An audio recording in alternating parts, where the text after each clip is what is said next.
gemarnya. Berikut ini adalah kisah teladan Cristiano Ronaldo yang patut untuk ditiru.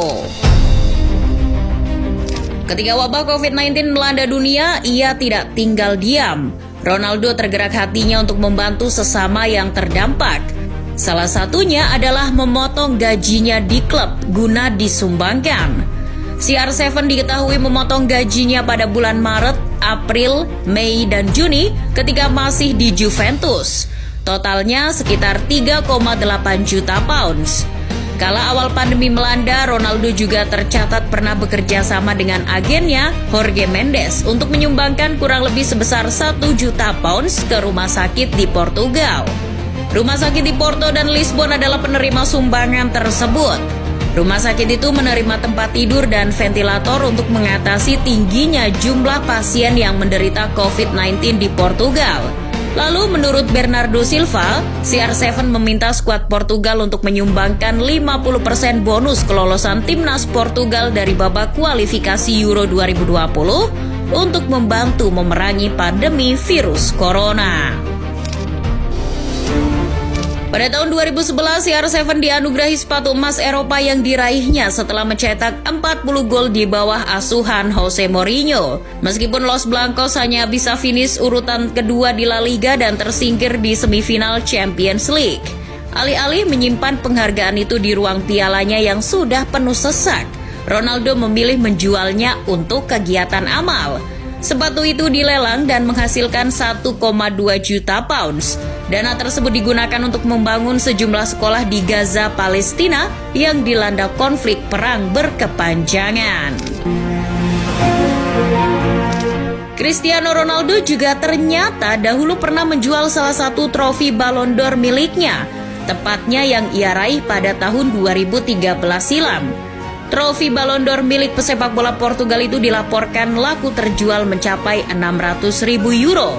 Trofi Ballon d'Or tersebut dibeli dalam acara pelelangan dalam kegiatan sosial. Uang hasil penjualan dari trofi Ballon d'Or tersebut kemudian disumbangkan ke sebuah badan amal Amerika Serikat yang selama ini menangani anak-anak dengan penyakit kritis, Make-A-Wish Foundation.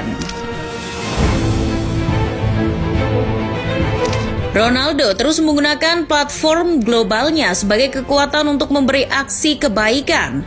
Dia adalah duta besar untuk 3 badan amal utama, yakni Save the Children, UNICEF, dan World Vision. Bertindak sebagai duta anak, Ronaldo pernah menyampaikan pesan dukungannya pada anak-anak penderita leukemia yang ditemuinya dalam pidato kemenangan Ballon d'Or-nya di tahun 2014. Ia juga pada tahun 2016 pernah merekam pesan kepada anak-anak yang terkena dampak konflik di Suriah. Ia mengatakan bahwa mereka adalah pahlawan sejati dan bahwa saya bersamamu. Pada tahun 2013 dinobatkan sebagai UEFA Team of the Year dan mendapatkan bonus 89.000 pounds. Tapi alih-alih menggunakan bonus itu untuk kepentingan pribadi, ia malah menyumbangkannya ke Palang Merah Internasional. Setahun kemudian, bintang Portugal itu memimpin Real Madrid dalam raihan La Decima. Kemenangan ke-10 Champions League mereka membuat Ronaldo menerima bonus 450.000 pounds dari Los Blancos. Tetapi, Ronaldo sekali lagi memutuskan untuk tidak mengambil dana itu. Ia memberikan dana itu ke 3 badan amal di mana ia menjadi duta, yakni UNICEF, World Vision, dan Save the Children. Hal yang sama juga dilakukan Ronaldo ketika menyisihkan bonus dan gajinya untuk membantu korban bencana di Nepal pada April 2015. Ronaldo dilaporkan telah memberikan 5 juta pounds untuk dana bantuan bencana yang disalurkannya lewat yayasan Save the Children. Ronaldo patut diacungi jempol ketika seorang mega bintang yang diakui dunia, tapi tetap peduli pada fisiknya sendiri. Alih-alih hidup bergelimang pesta, mabuk-mabukan, Ronaldo justru anti alkohol dari dulu. Ia juga salah satu pesepak bola yang tidak memiliki tato. Ditambah gaya hidup sehatnya di usianya yang sudah tidak muda lagi, ia tetap menjaganya agar tetap sehat dan kuat. Tubuh non-atletis itu adalah buah dari pola hidup sehat yang konsisten ia jalankan. Contoh hidup sehat Ronaldo itu ia terapkan juga pada aksi donor darah.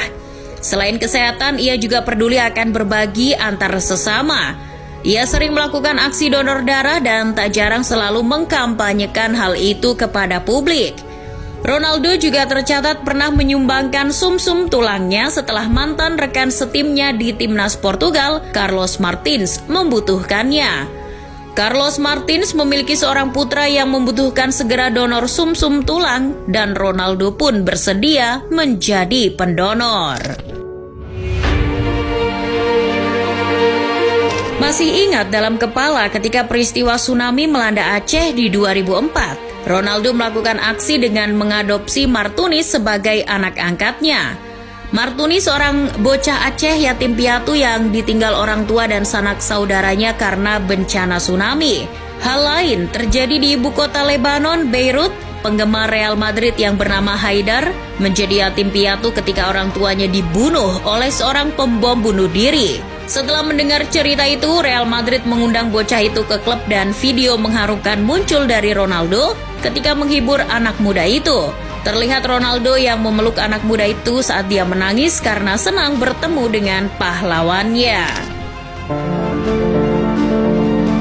Berawal dari pengalaman yang dialami ibu kandung Ronaldo yang selamat dari kanker payudara pada 2007, pemain Manchester United itu melakukan hal besar sebagai rasa terima kasih kepada pusat perawatan di Portugal yang merawat ibunya.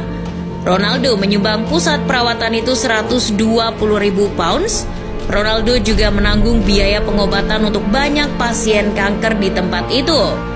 Kepedulian lain Ronaldo akan kanker antara lain adalah membantu penggemarnya, yakni Nuhuzet Guilan, seorang anak berusia 9 tahun dengan kanker stadium akhir pada tahun 2009. Dia mengirim seorang supir untuk membawa dia dan keluarganya untuk menonton pertandingan di Madrid. Ronaldo mendedikasikan golnya ketika itu untuk Nuhuzet dan memberinya baju pertandingannya sesudahnya. Dia kemudian menawarkan untuk membayar semua pengobatan bocah tersebut yang menelan biaya tidak sedikit. Namun setelah lebih dari 1 tahun dibantu Ronaldo, Nuhuzet akhirnya meninggal dunia pada Maret 2013.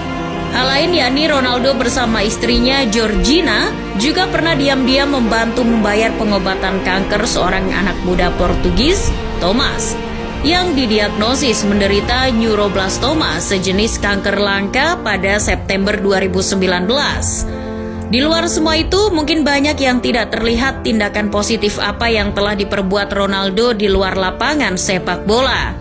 Yang jelas di luar bergelimangan prestasinya maupun hartanya yang sudah diakui oleh dunia, ia juga mampu bermanfaat lebih bagi sesama umat manusia di sekitarnya dan itu